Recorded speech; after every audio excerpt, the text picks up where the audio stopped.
Pessoal, bom dia. Vamos dar início, então, ao nosso debate. Eu sou a Jéssica, eu sou diretora-geral do Procinos. Gostaria de dar as boas-vindas a todos os participantes, aos nossos palestrantes de hoje. Muito obrigada por estarem conosco em mais uma oportunidade. Eu espero que vocês possam dar uma olhada ali no bate-papo, quem entrou por último. No bate-papo, a Aline colocou algumas orientações para o bom andamento do evento. Espero que todos tenham aproveitado o seminário, as gravações e que todos possam tirar suas dúvidas nesse momento oportuno. Que tenham todos um bom evento e fico à disposição de vocês. Eu vou passar a palavra para a Aline, que é a nossa coordenadora do Programa Permanente de Educação Ambiental do Consórcio Procinos, para que ela faça a seguinte mediação do evento. Aline, por favor, a palavra está contigo. Bom dia, então, a todos os presentes. Sejam muito bem-vindos ao nosso segundo debate. Hoje nós vamos discutir o painel 2, que é referente às alternativas para o tratamento de esgoto. Antes de iniciarmos, eu quero fazer um agradecimento especial ao Rui Rotava e ao Matheus, da Emater, que nos auxiliaram na indicação de palestrantes para abordar esse tema. Tá? Hoje nós temos a presença da diretora do SEAC de Igrejinha, a Bianca Bazan, e o biólogo José Lúcio, que vão conversar conosco sobre as experiências que eles tiveram na implantação de jardim filtrante. Nós temos também a presença do permacultor Valdomiro Aita, que compartilhou conosco suas experiências de saneamento ecológico no sítio Cambiçara, que fica em Gravataí. Além da presença também de um convidado especial, que é o secretário Jefferson Tim, de Campo Bom, que vocês já conhecem da palestra 1 e do nosso primeiro debate, e que também foi muito citado aí nas apresentações dos nossos palestrantes. Então, a gente fez esse convite para ele participar hoje também. Sejam todos muito bem-vindos. Já quero começar destacando que as palestras foram maravilhosas. Vocês estão nos trazendo muitas informações bem detalhadas e com projetos e ideias inspiradoras. Nosso muito obrigada.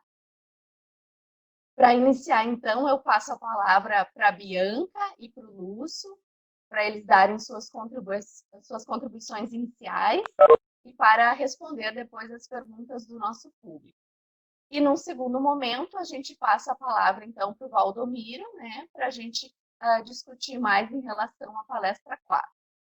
Jefferson, por favor, também sinta-se super à vontade para dar suas contribuições, né, entre as falas e interromper a qualquer momento. Muito obrigada. Bom dia a todos, então. Agradecer a presença, tem várias telas conhecidas aí de grupos que a gente participa, de troca e tudo mais, né?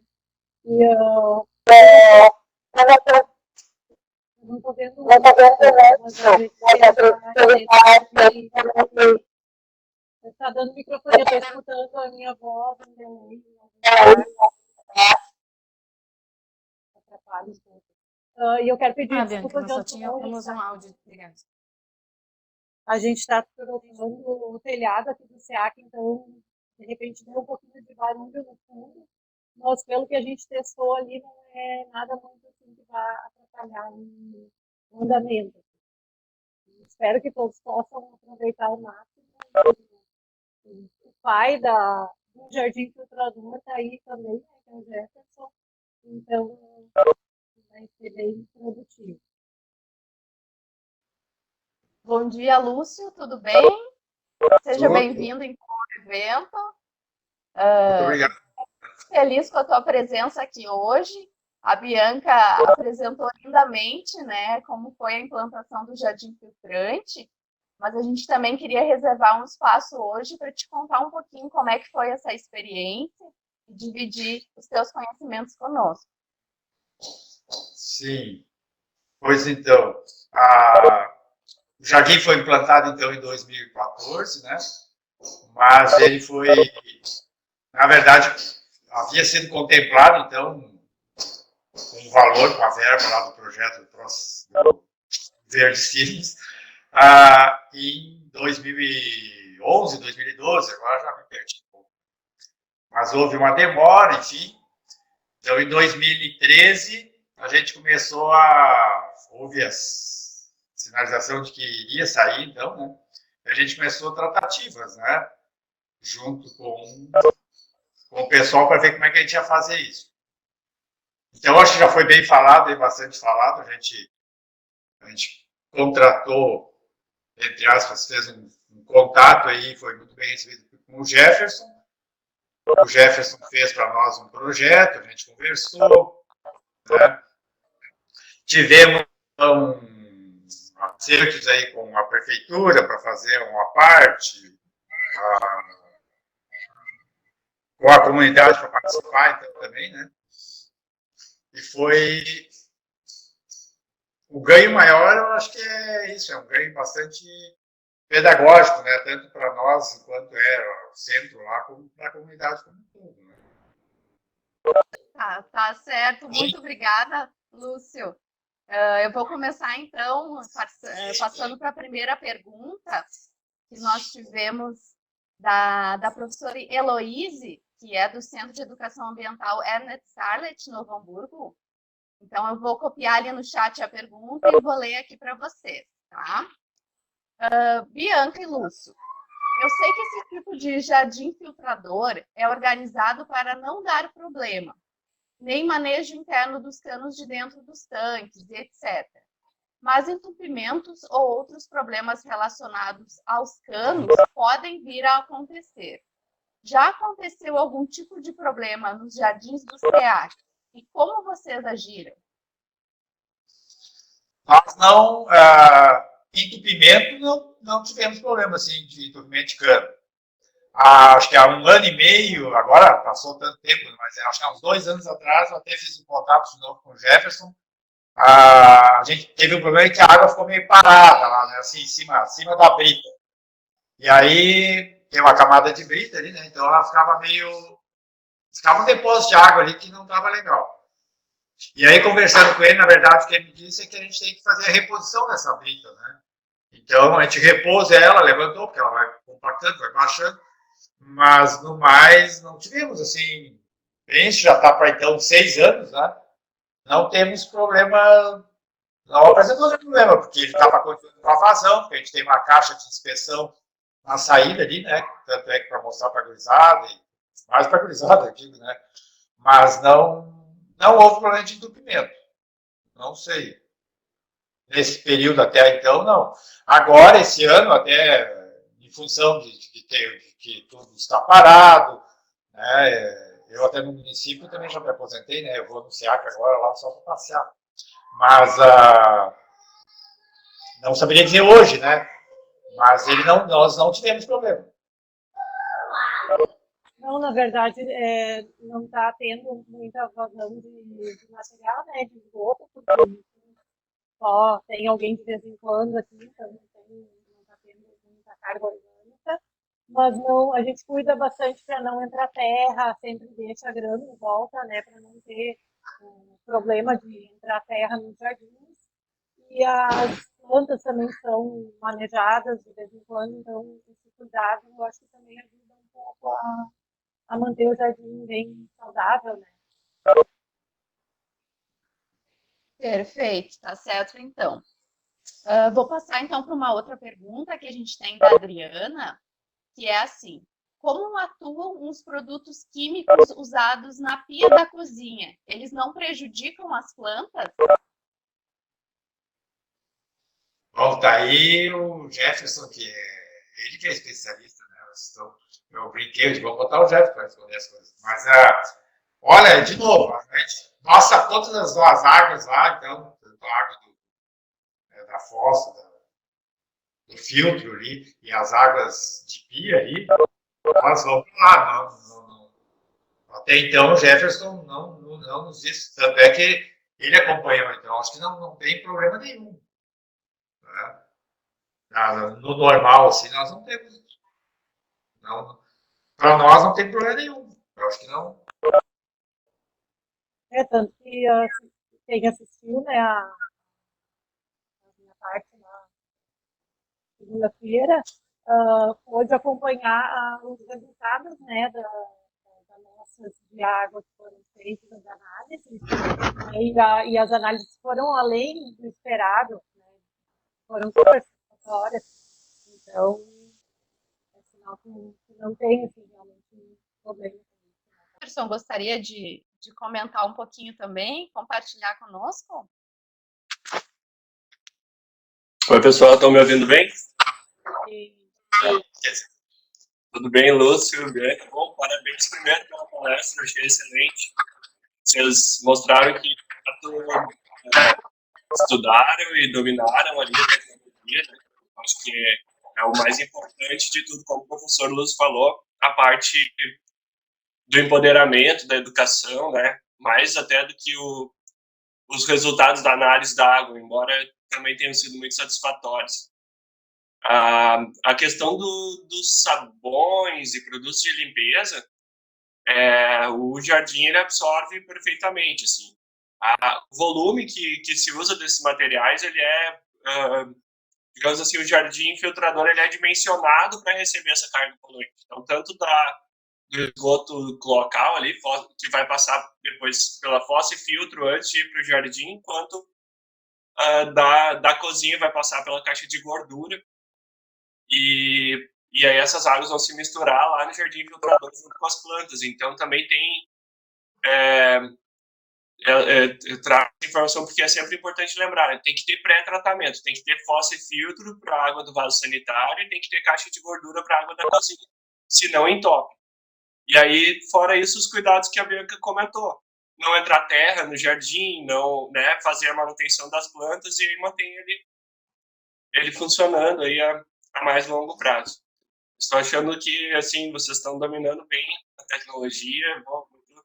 É muito legal, assim, ver isso realmente está sendo multiplicado. Parabéns para todos. Tá certo, então, muito obrigada, Jefferson. Vou passando, então, para uma terceira pergunta que a gente tem aqui da Marícia Bortolotto.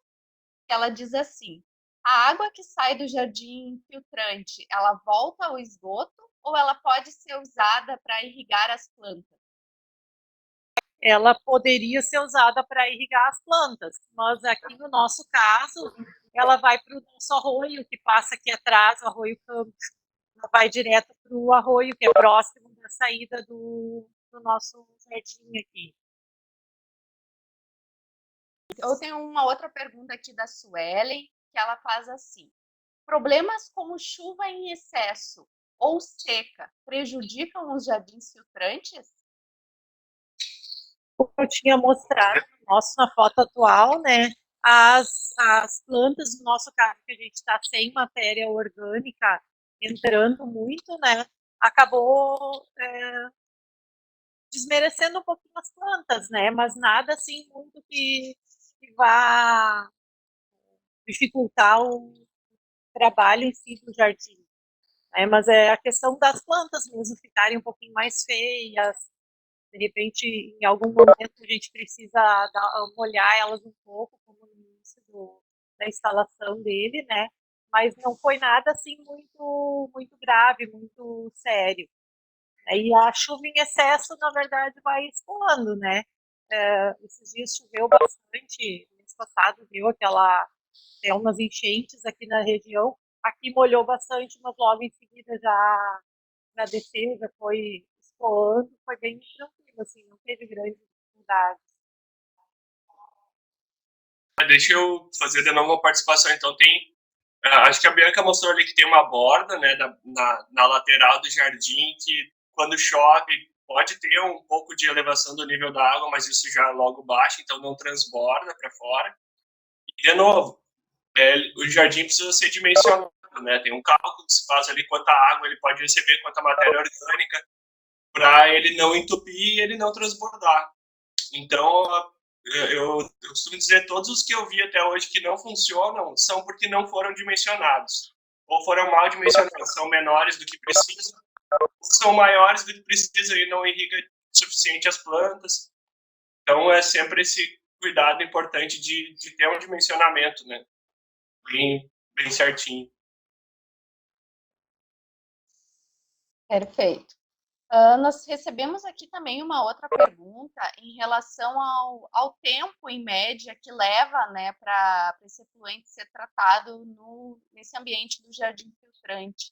Tem um tempo médio, né, para essa água começar a ser tratada? Porque se eu me recordo bem, vocês mencionaram também que as análises foram feitas só no ano seguinte, para também ter esse tempo aí do ambiente se fixar bem, enfim. Então, como é que é em relação a esse tempo para tratar a água do jardim filtrante? Ele foi instalado, começou a ser instalado em setembro. A primeira análise até foi feita em dezembro. Então, deu três meses, 2 meses e meio. Não sei, Jefferson, se tu tem essa informação mais precisa, porque eu não estava aqui na época ainda, né? Mas para nós, assim, primeiro tem aquela questão de encher a fossa, o filtro, né? O esgoto entrar ali, enchendo ali para passar para o jardim, né? Mas não foi um tempo assim tão elevado, mas em torno de 2 a Na 3 verdade, tem um tempo que vai levar para a fossa e para o filtro encher, né? Nós estamos começando eles a usar. E dentro da fossa e filtro também se cria uma comunidade de micro-organismos. Isso leva mais ou menos esses 3 meses que a Bianca falou. Por estimativa, inclusive, quando se faz uma fossa e filtro nova, muitos autores sugerem que se pegue um balde lá de lodo de uma fossa que já está em uso e derrame lá dentro para inocular os micro-organismos. E dentro do jardim filtrante vai acontecer parecido, vai levar aí uns 3 meses mais ou menos para se criar uma comunidade de micro-organismos que vai trabalhar na decomposição da matéria orgânica. Mas como temos um filtro físico ali de areia e brita, a água vai passar por ali e vai deixar a matéria orgânica.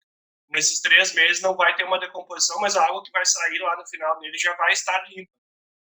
Então, ele tem um tempo de maturação, mas isso não prejudica o tratamento desde o começo, vamos dizer assim, né? Uma tendência é essa. E de novo, se ele for bem dimensionado, a tendência é que ele dure muitos anos com a comunidade bem equilibrada ali.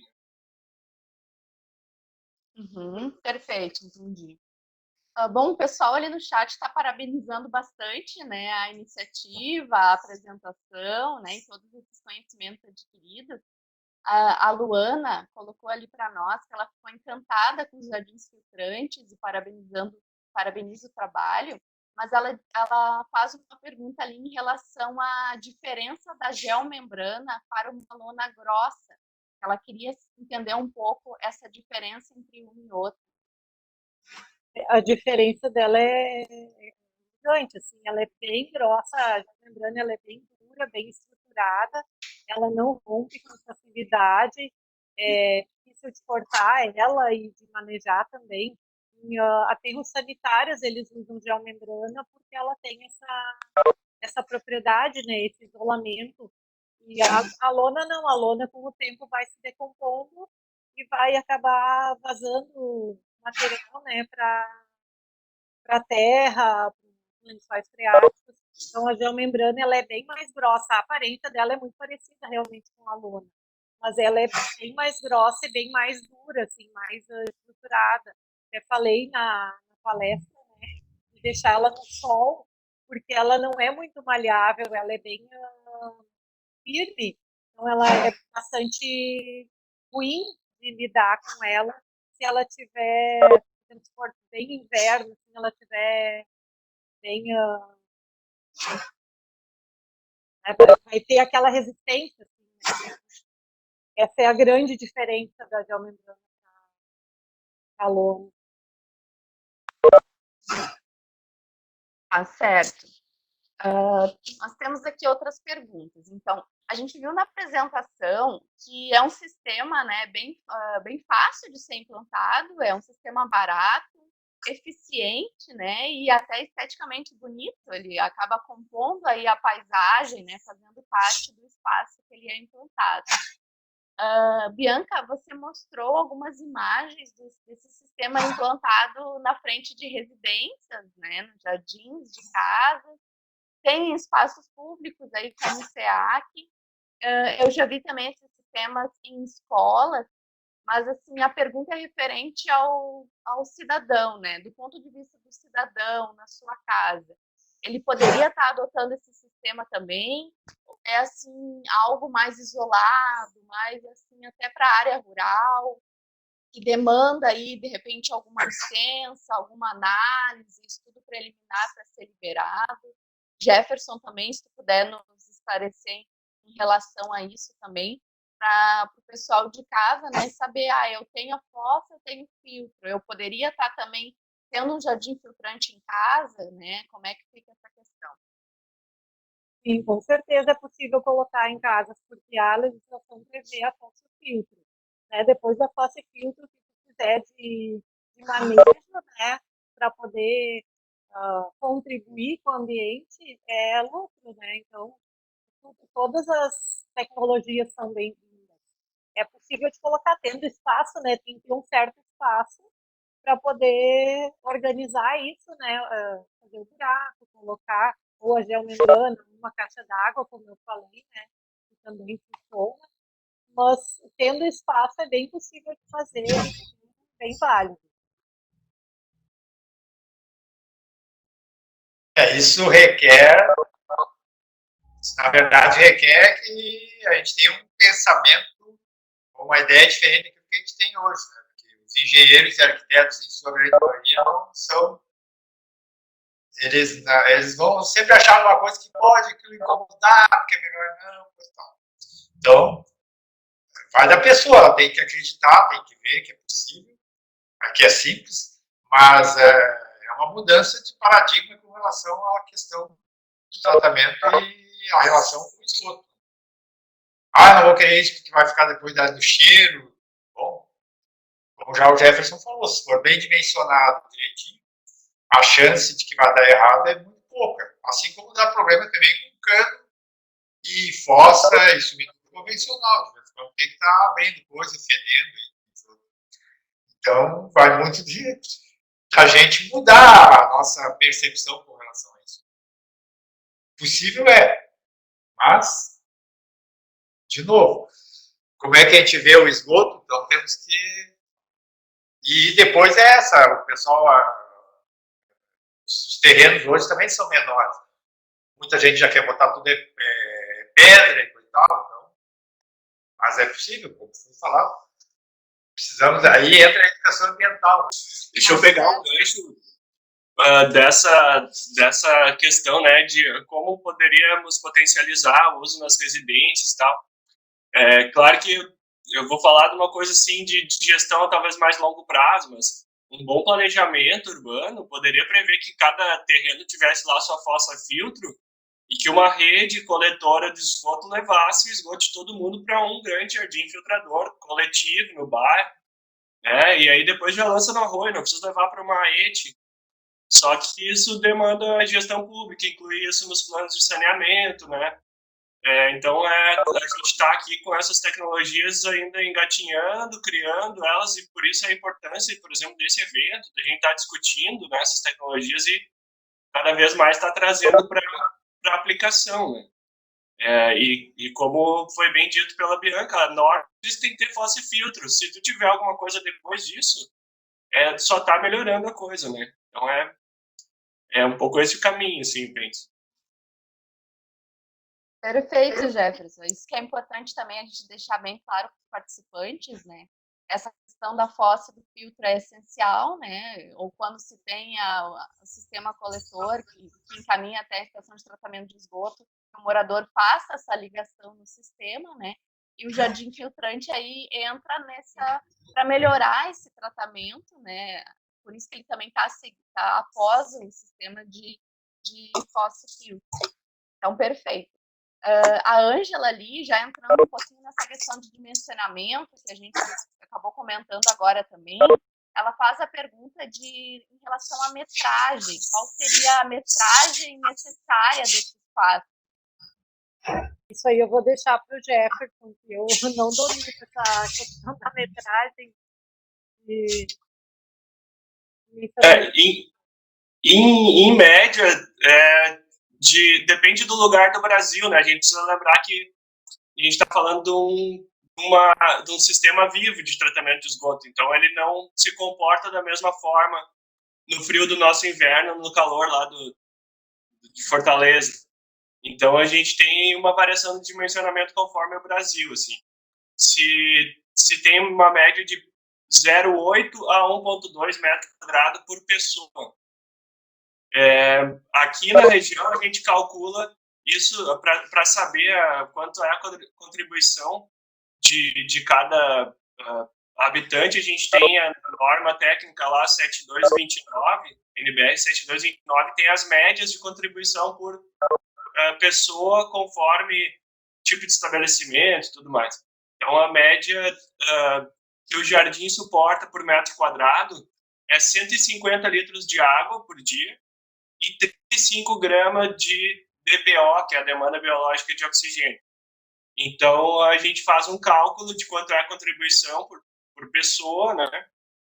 E aí se dimensiona o jardim corretamente. Então, por exemplo, no SEAC não é a mesma maneira de calcular o dimensionamento do que para uma casa, porque o uso é de escola. Então, lá na norma técnica, tu vai lá e vê escola, quanto contribui por pessoa, quantas pessoas circulam, qual o tempo de permanência. Então, tem um cálculozinho para fazer para chegar nesse dimensionamento correto, né? Então, por exemplo, do SEAC, tem dia no SEAC que passam 300 pessoas, mas o jardim não vai ter 300 metros quadrados porque a contribuição é diferente. Então, tem um pouquinho, assim, de ajuste, assim, nesses dimensionamentos. Mas, a grosso modo, para residência, digamos que é 1 metro quadrado por pessoa, mais ou menos. Perfeito, Jefferson. Muito obrigada aí pelos esclarecimentos. A Luciane até comentou, né, que o negócio é ter um planejamento mesmo e a gente ir fazendo aos poucos esses jardins aí em grupos nas cidades, né. Esse tema do seminário de jardins filtrantes, a gente quis trazer ele justamente para essa questão educativa, né, para o pessoal conhecer que existe essa alternativa para o tratamento, que ela é eficiente, que ela é barata, que ela é bonita, né, praticamente. Então, assim, que bom que a gente possa talvez estar inspirando outras pessoas a estar implantando também esse sistema na sua residência, né? Porque não nas escolas e nos espaços públicos. Se a gente não tiver mais nenhuma pergunta em relação ao jardim filtrante, a gente vai começar então a passar a palavra para o Valdomiro, né? E entrar nessa outra palestra. Mas qualquer outra pergunta que possa estar surgindo também, vocês podem colocar no chat que a gente faz essa leitura. Tá? Agradeço, então, muito a Bianca e ao Lúcio por todo esse conhecimento compartilhado. E começo, então, passando a palavra para o Valdomiro. Né? Valdomiro, bom dia, tudo bem? Bom dia, Aline. Agradeço a presença aqui. É muito importante a solução que funcionam e que são ecológicas, né? Então, é importante a gente poder mostrar outras alternativas além do que a gente já conhece. Perfeito, é isso aí. A gente agradece muito a tua presença aqui e a aula, né, que você nos deu de saneamento ecológico, trazendo todas as vivências do sítio Cambiçara. Você compartilhou conosco 4 sistemas, né, 2 para águas cinzas e 2 para o tratamento das águas negras. Então, foi apresentado sobre o círculo de bananeiras, a caixa separadora de óleos e gorduras, o banheiro seco e aquele sistema modular, né, de tratamento de águas negras. Valdomiro, então, iniciando as perguntas, eu começo com o círculo de bananeiras, tá? Em relação a uma fala que você fez que além, né, de tratar essas águas cinzas, né, que são as águas da pia, do chuveiro, você ainda consome essas bananas, né? Existe essa possibilidade de consumir as bananas.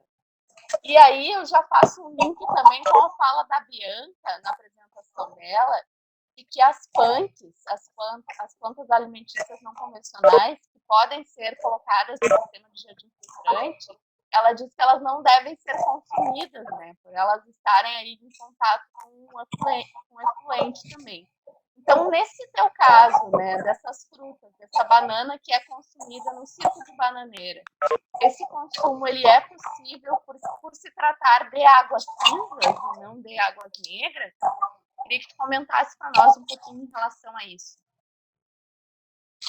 Sim, o motivo principal de porque, né, o de Bananeiras ele não é isolado, ele não tem um isolamento para que a água não percole, então ele não é indicado, como foi comentado, né, anteriormente, ele não é indicado para águas negras, fezes e outros patógenos que podem acabar, né, contaminando alguma coisa.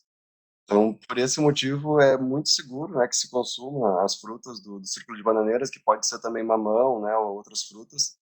Mas, assim, não existem, né, existem estudos, vamos dizer, que os coliformes, tá, que estão nas raízes que a planta pode pegar, né, de algum nutriente, que eles não passam para o fruto, né, para a raiz, e para a raiz já é outra história, assim, comer uma beterraba, por exemplo, onde tem uma fossa, né, com vazamento, uma coisa assim, já seria um problema. Mas os frutos, não teria problema se fosse o caso, né? Se fosse uma fossa, se fosse algum problema que tivesse ali, né, algum tipo de coliforme, as bananas, né, segundo estudos, tem esses coliformes nelas, tá? Mas pelo sim, pelo não, a gente indica, né, que o círculo de bananeiras ali para as águas cinzas seja só para as águas cinzas. Perfeito, então, respondido a pergunta. Ainda em relação ao círculo de bananeiras, se eu me recordo, você falaste que não estava mais ativo esse teu sistema no sítio, né? E que hoje você estava só com a caixa separadora de óleos e gorduras. Por que ele não está mais ativo, né? E por que tu optou só por ficar com esse sistema da caixa? Tenho 2 círculos de bananeiras, na verdade, né? É um sistema que ele é bem eficiente, assim, ele é bem barato de fazer e tem um bom retorno. E ele tem esse negócio do tamanho, né? Que ele tem uma metragem máxima, né? De volume que aceita e que então que é recomendado que ele não seja um super círculo de bananeiras, mas que sejam vários conectados, né? Como aqui a nossa casa ela está prevista para fazer muitos cursos, né? Para receber dezenas de pessoas num dia, a gente achou por bem então o sistema de tratamento das águas cinzas e a gente tinha uma necessidade muito grande de regar o pomar, né, o nosso pomar que fica próximo da casa, e o tempo, né, que precisava para ir lá regar o pomar, a gente acabou tirando, né, então ligando essa caixa de gordura que aceita 1.000 litros por hora, né, essa caixa separadora de óleos, aceita, então a gente está em 10 pessoas ocupando permanentemente aqui o espaço da sede, onde vocês viram os vídeos, e esse sistema então da caixa de gordura, a separação ali, ela aceita esse volume de 10 pessoas com facilidade, senão eu teria que estar fazendo daí um outro círculo de bananeiras interligado naquele, e, e a água ficaria ali, né, a bananeira evaporaria essa água, e eu estou usando essa água para regar o pomar, então, na verdade, assim, no verão, né, quando tá calor, quanto mais banho a gente tomar, mais rega no pomar, e menos tempo eu vou precisar ir lá depois com a mangueira e regar cada arboreta, né? Que já vai estar sendo percolado naturalmente pelo sistema de extravasão. Ótimo, obrigada, Valdomiro. A Adriana ali no chat, ela fez uma pergunta assim, ó. Existem alternativas sustentáveis com relação à recuperação das águas, principalmente as cinzas, para a maioria de nós que vivemos em zonas urbanas, prédios, casas, sem pátios adequados? Ou seria um sistema aí mais para a zona rural mesmo? De qual sistema que a gente está falando mesmo? Eu acredito que é o círculo de bananeiras ainda. Ou então, ela fala em relação a se existe essas alternativas, né, sustentáveis mais para a área urbana. Eu acredito que em áreas urbanas, uma das coisas principais que a gente deveria começar já a olhar é o reuso, né, das águas, porque em áreas urbanas a gente acaba, né, é muito comum que a gente use a água uma vez somente, né, e que depois ela já vá pro sistema de tratamento da cidade. Então essa água que a gente usa uma vez, ela poderia ser reusada várias vezes, né, e isso para qualquer residência, né. Outra questão seria, que já foi falado aqui no seminário, a questão de juntar, né, de fazer uma coleta de água da chuva, para não ter que usar a água já com tratamento, né, que teve um custo para ser bombeada e tratada, né, para chegar nas casas das pessoas. Então, todo o telhado tem capacidade de fazer essa coleta de água e de fazer esse reuso das águas não é difícil, assim, existem várias ideias, né, na internet, cursos de a gente fala bastante também sobre alternativas, né, no meio urbano de como fazer essas questões, mas só para citar rapidamente alguma coisa, para não ficar muito no vazio, assim. Por exemplo, a água da máquina de lavar roupa, né, que ela pode ser usada para lavar calçadas, pátios, pode ser usada para dar descarga no vaso também. Máquina de lavar, né, várias, lava-louça, N coisas assim que a gente não precisaria mandar direto já embora, que a gente poderia fazer ciclar mais algumas vezes na nossa residência, até a gente poder realmente mandar ela embora. E a gente poderia ainda, antes de mandar embora, fazer separação desses nutrientes, né? Para ainda, se tiver algum jardinzinho no condomínio, né, na sua casa, então seria o melhor cenário possível, assim. Perfeito. Inclusive, ali a Luana, ela fala para nós que ela usa, né, essa água da máquina de lavar para lavar as calçadas, então super importante aí a gente está fazendo o reuso dessas águas para outros usos não potáveis. Mas eu acredito que esse sistema da caixa separadora aí, ele é super viável também para a área urbana, né, e mostrou ali num jeito baixo custo, né, que tu pode fazer. Então, acho que esse seria um sistema muito fácil aí de estar sendo replicado também na área urbana, em todas as residências. Vou passar, então, para uma outra tecnologia que tu compartilhou conosco, que eu acho que é um assunto que chamou bastante a atenção do pessoal, que foi o banheiro seco. Tá? Eu achei bem importante as tuas falas sobre esse tema e a naturalidade, né, que você abordou sobre esse sistema, porque eu penso que apesar de ser uma tecnologia antiga, né, um pouco similar aí com a patente, mas com as suas diferenças, ela ainda acaba causando uma certa estranheza para muitas pessoas. Porque nós temos muito essa ideia de que os nossos resíduos eles vão embora, né, com a água, que a gente não olha mais para eles, e, portanto, parece que ele não nos interessa mais, parece que não é mais da nossa responsabilidade. E com o banheiro seco, a gente tem o resíduo ali, né, esse resíduo que precisa ser tratado, né, que vai, então, para uma compostagem. Eu queria que você comentasse um pouquinho mais sobre essa questão do banheiro seco, né, dessa ideia que ali o resíduo está presente, né? Então é também uma forma da gente se educar, né? E ver que aquele resíduo que a gente gera ele não some, né? Ele está presente e também compete a nós ter essa preocupação e essa responsabilidade para onde ele está indo. Achei excelente a tua fala, Aline, né? Muito pertinente. E, né, a gente morava na cidade, morava aqui na área rural. No começo aqui não tinha luz, então a gente não tinha água, não tinha luz, morava de barraquinha. A gente ficou 6 meses morando numa barraca. E então, né, alguns desafios, porque, por exemplo, na cidade a gente tem, eu falo, que essa cultura do botão, né, que a gente aperta o botão e a porta abre, a gente aperta o botão e o nosso resíduo some, a gente fecha a sacolinha, leva a sacolinha na frente do prédio, no outro dia o nosso lixo já sumiu, né, como um passe de mágica, todos os nossos resíduos, né, tudo que a gente deixa para trás, alguém vem juntando e vai sumindo com as coisas pra gente.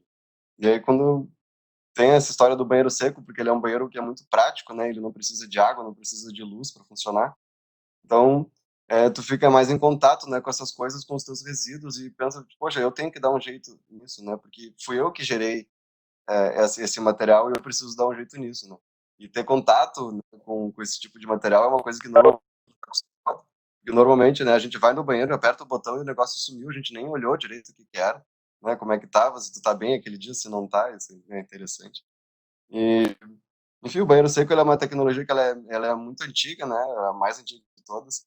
E eu comecei né, comecei a estudar o banheiro seco lendo o livro que eu recomendo, o Humanure Handbook, né, e o autor ele comenta assim, ele ficou encucado com como que aqui no Oeste a gente consegue acabar com o solo, né, em poucos anos, salinizando produtos químicos.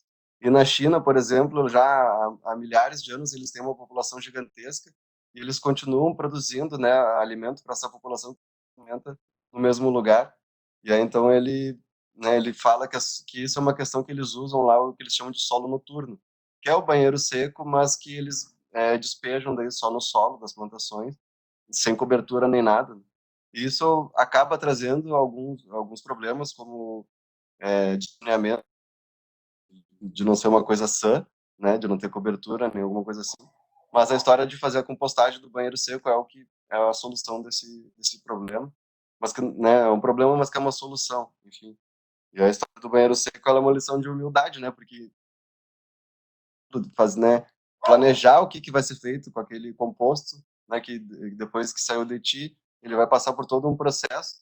E eu acho interessante porque a gente planta, e aí a gente plantou, por exemplo, uma macieira, né? Eu digo que um dia aquela árvore vai dar uma fruta que ela se alimentou, né, do meu composto, e aí eu vou comer aquela fruta, e eu vou compostar aquela fruta de novo, e vou dar de alimento de novo para aquela árvore, e é um ciclo que fica girando, né? Eu alimento a árvore e ela me alimenta. Isso eu acho muito bonito, assim, na verdade, não é uma questão que bate lá no fundo, assim.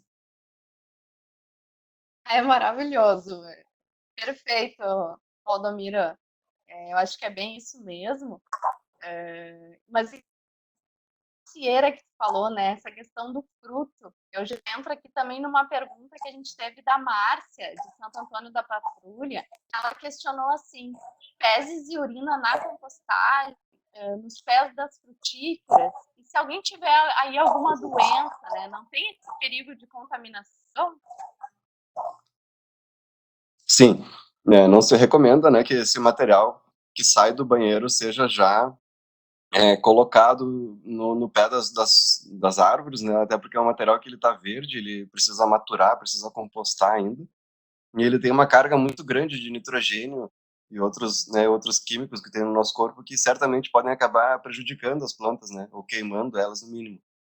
Então, o que se recomenda é que tenha esse período de compostagem do material antes, né? O material, logo que ele está ali no balde, que ele já foi coberto com a serragem, já não tem cheiro, não tem odor algum, né? E aí depois que faz a compostagem, se vocês enterrarem esse material, se fizerem a compostagem, se vocês forem olhar daqui a 3 meses, ele já não tem, consegue ver o que tem, serragem, fezes, urina, papel higiênico. É só uma massa preta, escura, muito, né, que lembra muito terra, né, a terra preta que a gente conhece como adubo, assim, só que com um cheirinho muito melhor, um cheirinho de chuva, assim, é uma coisa fantástica, é uma transformação muito bonita. Então, sempre lembrar, pessoal, de fazer a compostagem antes, tá? Não pode pegar o balde e largar no pé das plantas, assim, tem que fazer antes a compostagem, muito importante. Tá bom. Então teria assim um certo tempo também de. Eu não me lembro no vídeo, acho que tu mencionou até 6 meses, um ano, né? Que demora um pouco mais de tempo, então precisa ter esse tempo até que esse composto aí não traga nenhum prejuízo, né? De contaminação para ser colocado nos pomares. Seria isso mais ou menos 6 meses, um ano? Essa é uma estimativa, assim, muito, muito, muito, muito segura, assim, um ano é um período que já está com certeza inerte, né? 2 anos, aqui eu tô vendo aqui a pergunta dela, 2 anos, então é seguríssimo, assim.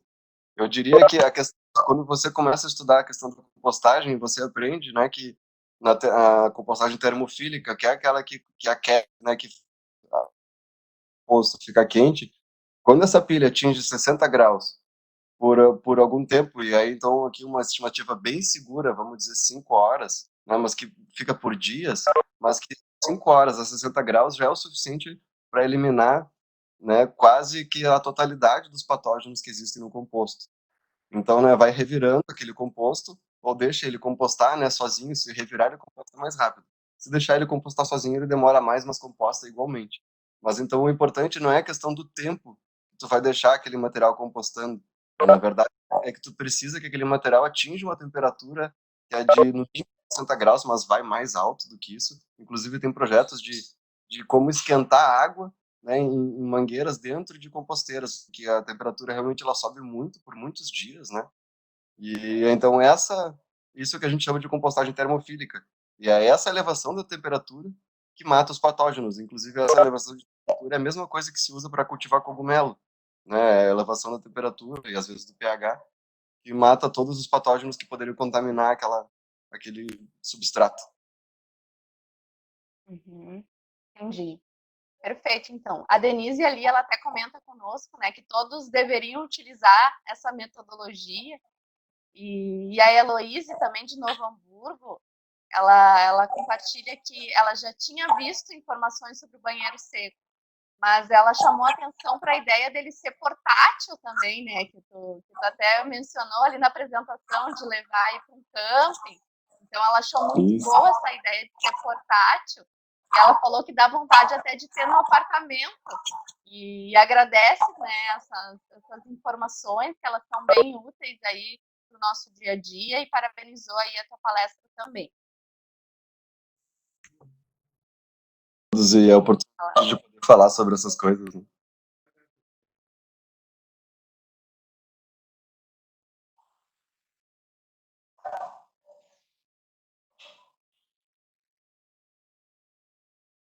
Valdomiro, uma outra questão que a gente tem aqui, que é mais em relação à tua última alternativa ali, que tu nos apresentou também, todas elas, né, tu mostrou de uma forma bem detalhada como é que Aline, é a deixa eu implantação. só fazer uma interferência. Valdomiro, eu vou só desligar o teu áudio quando a Aline estiver falando. Eu tô fazendo isso e ligando quando tu fala, porque ele tá dando uma interferência, tá? Então eu desligo ele quando ela finalizar, daí tu abre para te responder, tá bem? Obrigada. Tá, ok, obrigado. Certo, obrigada, Jéssica. Bom, então, Valdomiro, ele trouxe aí de uma forma bem detalhada esses 4 processos, né, esses 2 primeiros mais dedicados às águas cinzas, e esses outros 2, o finais, que é o banheiro seco e esse sistema modular, né, que é mais para águas negras.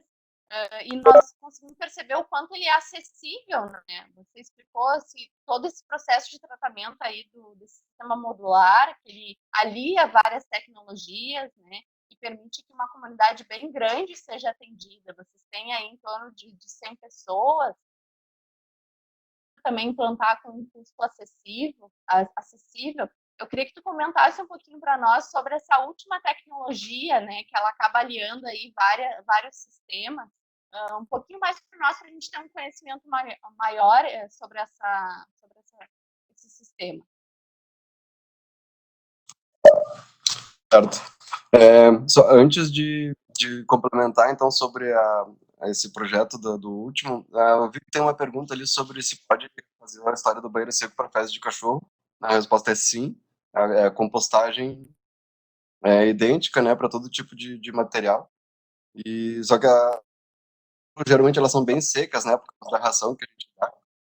Então é provável que tenha que botar um pouquinho de umidade. Se for fazer a compostagem disso, um pouco de umidade vai ter que acrescentar para que possa ter a compostagem correta. Mas falando sobre o cocô do cachorro, ele é bem ácido também, talvez um pouquinho de calcário para usar depois seria uma boa. Sobre esse método de separação, né, das águas, é muito interessante. Quem me falou sobre esse método a primeira vez, porque ele é muito novo, né, de 2013, assim, então não existem tantas unidades de funcionamento, né, não é um método que é tão compartilhado, e eu agradeço por poder estar aqui falando sobre ele. Mas eu vi isso num curso, né, de bioconstrução com o João Roquette, e ele, né, falou muito bem sobre esse sistema, e ele estava plantando um na Vila Zen, ali em Viamão. Eu achei bem curioso, assim, né, então, fui atrás do trabalho de mestrado, então, do Sr. Luiz Ercole, né, que eu tive algumas dúvidas e eu quero, né, deixar registrado aqui que ele é uma pessoa super acessível. Entrei em contato com algumas dúvidas a respeito do trabalho dele e ele me respondeu tudo, muito solícito, né, super gente fina, querendo também poder espalhar esse conhecimento, né, que é tão importante. Mas o que me chamou muita atenção no sistema do Luiz foi a questão assim, de que é um sistema que já existia antes, né? São sistemas que já existem antes, só que eles estão otimizados. E eles têm essa questão de ser 0,15 metros por pessoa, né? De espaço que precisa para uma fossa. Isso é muito importante, porque eu vejo como essa fossa sendo instalada em condomínios, né? Como ser uma solução urbana muito viável, né? Porque aqui a gente está com uma fossa de capacidade para 100 pessoas, que a gente faz, não que a gente tenha 100 pessoas aqui, mas nós fazemos eventos, né? Então nós temos capacidade de receber 100 pessoas e a nossa foto tem que poder receber, né? 100 pessoas dando 3 descargas num dia, considerando o pior cenário de todos, né? Então a maior parte dos dias a fossa ela é subutilizada, mas em alguns momentos ela dá no talo, né? Então fica justo. Eu não sei se vocês são familiares com o sistema da Embrapa, que ele é bem difundido assim como um sistema barato e viável de tratamento, né, no rural. Ele tem uma questão que me incomoda, que é a questão de ter que ficar botando as bactérias, né, porque, como o Jefferson comentou, é a microvida, né, que faz esse tratamento todo. Então, nesse sistema da Embrapa, a microvida vai em cada descarga para não ter onde se agarrar. E nesse sistema do Luiz, o filtro anaeróbico ali, que é aquele monte de tijolo empilhado, acaba servindo como a cidade das bactérias, lugarzinho onde elas ficam agarradinhas, e quando dá a descarga, quando a água vai embora, elas ficam tudo agarradinhas ali e não vão embora, né? Então não precisa ter essa manutenção, porque, por exemplo, se você não tem vaca, né, tu conseguir 50 litros de merda de vaca fresca todo mês, é uma questão assim que pode ser um pouco complicada, né? Então tu faz essa inoculação das bactérias no começo, né, no começo do uso da fossa, e depois vai. Uma dica, assim, que quando eu fiz essa fossa, eu imprimi de água para testar a estanqueidade do sistema, porque pode ter acontecido de fazer a fossa de algum jeito, ter rachado, né, ou a alvenaria, né, ter algum tipo de problema, e ter um vazamento. Então, quando for fazer esse sistema, é importante que a gente enche ele com água antes e teste, porque depois eu tive que desmontar todo o sistema e montar ele de novo, e se ele tivesse já em uso, teria sido um problema, assim, a gente já ter começado ele usando e eu ter que entrar lá depois de estar tudo sujo. Então, uma boa ideia é testar o sistema todo antes. Não utilizar tijolo 6 furos, por exemplo, para fazer a questão da alvenaria. E usar tijolos maciços ou pedras para fazer. E tem que ter uma permeabilização interna também. Né? Muito bom, Valdomiro, eu te agradeço. Essa tecnologia eu não conhecia também, uma novidade para mim. Achei ela bem completa e com aquela sugestão do livro também que tu nos deste, acho que o pessoal também vai poder estar se informando mais, né, e estar, de repente, implantando esse sistema também nos seus espaços.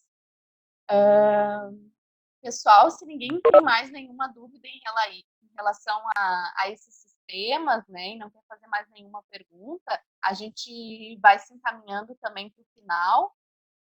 Quero registrar que ali no chat a gente só teve elogios, né, em relação às apresentações, em relação aos sistemas, né, a gente poder ter a oportunidade de conhecer essas alternativas ecológicas, né, de tratamento do esgoto.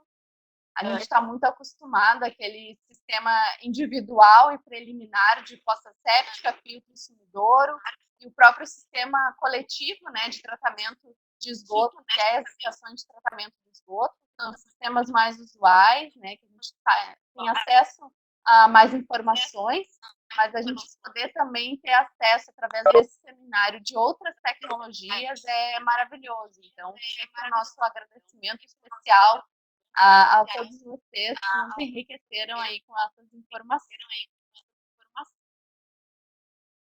Como eu, né, ficaram super curiosos em conhecer esse Eu espero poder conhecer o SEAC de Igrejinha e o SEAC Ambipar, né? Vocês também possam levar os alunos para conhecer as tecnologias de perto. Vocês aceitam, né, para o vídeo que é possível fazer esses agendamentos, né? Então, passo a palavra para vocês, para essa finalização, se vocês querem dar mais alguma complementada. Também o Jefferson, né? Acredito que sempre que alguém quiser implantar algum desses sistemas, pode também dar uma recorrida aí ao Jefferson para auxiliar em dúvidas, né? E na implantação dessas tecnologias. Eu que agradeço o convite, Aline, de participar e trazer o exemplo de saneamento ecológico. E o SEAC está de portas abertas, não agora, né? Não da pandemia, mas acredito que ano que vem a gente já vai poder receber de novo. Espero, né? Que possa receber de novo. Só ligar para cá, mandar um e-mail, portas abertas. Tá certo, obrigada, Bianca. Valdomiro, tu gostaria de algum? Sim, eu quero agradecer de novo a oportunidade, né, o convite. Eu considero uma felicidade, um reconhecimento de nós ser convidado para poder conversar um pouquinho, mostrar para vocês, por mais que seja online, né? Eu espero que essa pandemia passe logo e que nós aqui no Cambissara possamos receber, né, quem tem dúvidas, quem gostaria de ver o sistema funcionando, né? Nós somos uma estação de permacultura que tem interesse em divulgar essas tecnologias. Então, por favor, entre em contato, né, que a gente gostaria de dar um jeito assim, de poder mostrar tudo para vocês. Lúcio ainda está presente, Jefferson, fiquem à vontade. Eu também quero fazer uma participação, então, parabenizando também o Valdomiro aí. A gente se conheceu há alguns anos, né, como ele comentou ali do Cambissara, tenho um orgulho enorme de ter participado do comecinho da história do Cambissara, que hoje já é um centro de referência, assim, eu acho que é um dos lugares mais importantes da região aqui para divulgar a permacultura. Estão fazendo um trabalho fantástico e assim, achei a palestra dele também excelente, assim como da Bianca, né? E esse empoderamento aí de vocês, nossa, é muito inspirador, assim, ver vocês dando aulas fantásticas e mostra que realmente, assim, isso só tem a crescer e essa ideia da permacultura de ver os problemas como recursos, como energia, tratar isso de forma circular e potencializar as coisas, assim, é fantástico ver isso tá entrando dentro, de novo, né, parabenizando também o Procinos, está entrando dentro das políticas públicas da região, isso é fantástico. Então, parabéns ao Procinos, aos palestrantes e a todos os participantes também pelo interesse de estar aprendendo e potencializando esse conhecimento aí, tá? Um abração para todos. Tá certo, então. O nosso muito obrigada, então, novamente aos palestrantes pelas suas contribuições, elas foram excelentes. Ao nosso convidado especial, através do Jefferson, aos nossos participantes de hoje, né? Muito obrigada pelas contribuições de vocês, pelas perguntas via e-mail.